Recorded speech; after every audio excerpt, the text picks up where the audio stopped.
አላኮርፍህም እጠብቅሃለሁ፣ አልክድህም እጠብቅሃለሁ፣ ዓላማህም እጠብቅሃለሁ፣ ፍቅሬን አልቀንስም እጠብቅሃለሁ። አልዓዛርን ተናገር ብትሉት ምን እንደሚል ታውቃላችሁ? ግድ የለም ጌታ ሆይ 4 ቀን ከሆነኝ በኋላ የሆነ እንደሆነ ምጠቅመው ግድ የለም፣ ስታመም አትምጣ ቅር፣ እየፈረስኩም ቢሆን ምን አረጋለሁ? በሞት የበሉት እየፈረስኩም ቢሆን እጠብቅሃለሁ። ምክንያቱም እኔ መቼ እንደምጠቅም የምታውቀው አንተ ስለሆንክ እየፈረስኩ እጠብቅሃለሁ። ፈረስኩኝ እኮ አበቃሁኝ አለሁ እኮ አትበሉ። ግድ የለም ግድ የለም።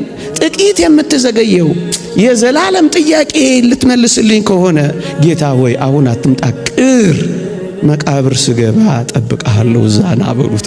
መቃብር ላይ ቀጠሩት እንጂ ወገኖቼ። እና ማርታን እንንገራት። ምን ብለን እንንገራት? አንተ ኖረ ቢሆን ኖሮ እያልሽ አትሚው እንበላት ማርታ። እና ምን እንበላት? ማርታ ሆይ ታሞ ያለ ወንድምሽን ቢያድነው አንቺና ቤተሰቦችሽ ብቻ ትጠቀማላችሁ። ከሞተ በኋላ ግን ጌታችን ቢያስነሳው ግን ዓለሙ ሁሉ ይጠቀምበታልና የለህም አትበይው እንበላት። መቼ አልዓዛር እንደሚጠቅም ያውቃል። ያውቃል አያውቅም? ያውቃል አያውቅም? መቼ ቢያስነሳው ስራ እንደሚሰራ ያውቃል አያውቅም? 4ቱ የዝምታ ቀናት የእግዚአብሔር የሥራ ቀናት እንጂ የቸልተኝነትና የልግምና ቀናት አታድርጉት። መቼ እንደሚያድናችሁ መቼ